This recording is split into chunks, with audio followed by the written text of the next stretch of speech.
ജീവിതത്തിൻ്റെ ഇരുട്ടുമൂടിയ ഇടങ്ങളിലേക്ക് തള്ളപ്പെട്ടവർ നിരവധിയാണ്. മഹാഭാഗ്യമായി ലഭിച്ച ജീവിതത്തോടെ മടുപ്പ് തോന്നി ദിവസങ്ങൾ തള്ളി നീക്കുന്നവർ, ജീവിതം സ്വയം ഹോമിക്കുന്നവർ, അവഗണനയും അവഹേളനവും പേറി ജീവിതത്തിൻ്റെ പുറമ്പോക്കിൽ നിൽക്കുന്ന മനുഷ്യർക്ക് ഇത്തിരി സ്നേഹം, പരിഗണന, കൂടെയുണ്ടെന്ന വാക്കുകൾ മതി ജീവിതത്തെ പ്രകാശമയമാക്കാൻ. ഈ സന്ദേശത്തിലേക്ക് വെളിച്ചം വീശുന്ന കഥയാണ്. നേർത്ത ചാറ്റൽ മഴയുള്ള ഒരു സായാഹ്നം ന്യൂസിലാൻഡിൻ്റെ തലസ്ഥാനമായ വെല്ലിംഗ്ടണിനടുത്തുള്ള ഒരു ഗ്രാമവീതിയിലൂടെ എമിലി എന്ന വിദ്യാർത്ഥിനി തൻ്റെ അച്ഛൻ്റെ കൂടെ യാത്ര ചെയ്യുകയാണ്.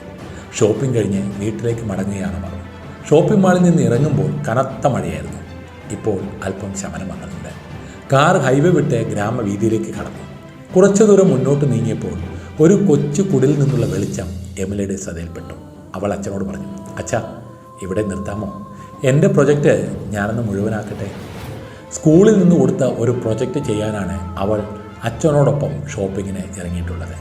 10 പേരെ കണ്ട് പരിചയപ്പെട്ട് അവരെക്കുറിച്ച് നല്ല വാക്കുകൾ പറയുന്നതാണ് പ്രൊജക്റ്റ്. ഷോപ്പിംഗ് മാളിൽ വെച്ച് 9 പേരെ കണ്ട് സംസാരിച്ചു. അപ്പോഴേക്കും കനത്ത മഴ വന്നതിനാൽ അച്ഛൻ പെട്ടെന്ന് മടങ്ങാൻ നിർബന്ധിക്കുകയായിരുന്നു. ബാക്കിയുള്ള ഒരാളെ കൂടി കണ്ട് പ്രൊജക്റ്റ് പൂർത്തീകരിക്കാനാണ് വഴിയിൽ കണ്ട വീടിനടുത്ത് കാർ നിർത്താൻ അവൾ പറഞ്ഞത്. അങ്ങനെ കാർ നിർത്തി അവൾ ആ വീട്ടിലേക്ക് നടന്നു. വാതിൽ മുട്ടി. അല്പസമയത്തിന് ശേഷം ഒരു സ്ത്രീ വാതിൽ തുറന്ന് പുറത്തു വന്നു. എമിലി അവരോട് പറഞ്ഞു, മാഡം, ഞാൻ എമിലി, ക്യാപിറ്റൽ സിറ്റി പ്രീ സ്കൂളിലെ വിദ്യാർത്ഥിനിയാണ്. നിങ്ങളെ കണ്ട് ഞങ്ങളുടെ സന്ദേശവും സ്നേഹവും അറിയിക്കാൻ വന്നതാണ്. നിങ്ങളെ കണ്ടതിലും പരിചയപ്പെട്ടതിലും വളരെയധികം സന്തോഷമുണ്ട്. നിങ്ങൾ ഈ നാടിനും ഞങ്ങൾക്ക് പ്രിയപ്പെട്ടവരാണ്. നിങ്ങളുടെ സാന്നിധ്യം കൊണ്ട് ഈ നാടും ഞങ്ങളും എന്നും അഭിമാനിക്കും. ഞാൻ നിങ്ങളെ അതിയായി സ്നേഹിക്കുന്നു.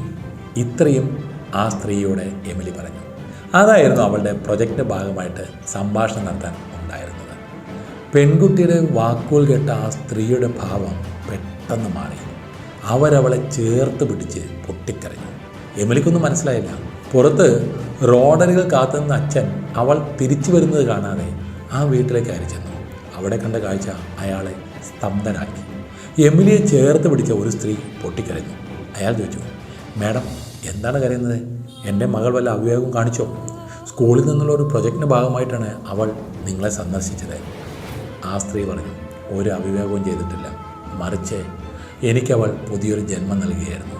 ഞാനിവിടെ ഒറ്റയ്ക്ക് ജീവിക്കുകയാണ്. ബന്ധുക്കളൊക്കെ ദൂരെയാണ്. ആരും തിരിഞ്ഞു നോക്കാറില്ല.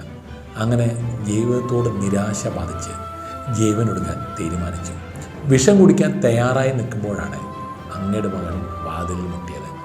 അവളുടെ വാക്കുകൾ കേട്ടപ്പോൾ എൻ്റെ ജീവൻ രക്ഷിക്കാൻ വന്ന മാലാഖയാണ് അവളെന്ന് എനിക്ക് ഉറപ്പായി. ഈ ലോകത്തെ ആരും എന്നെ സ്നേഹിക്കുന്നില്ല എന്ന ചിന്താഗതി താങ്കളുടെ മോളുടെ വാക്കുകൾ മാറ്റിയെടുത്തു. എന്നെക്കുറിച്ച് എനിക്ക് അഭിമാനം തോന്നി.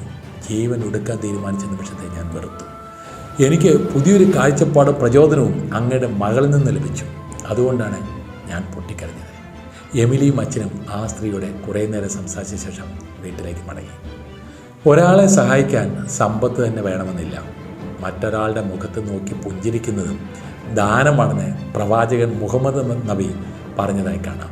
ഒരിത്തിരി സ്നേഹം, നല്ല വാക്ക്, കേൾക്കാൻ ഒരാളുണ്ടാവുക, അത് മതി ഏത് നിരാശയിൽപ്പെട്ടവനും അതിൽ നിന്ന് കരകയറാൻ.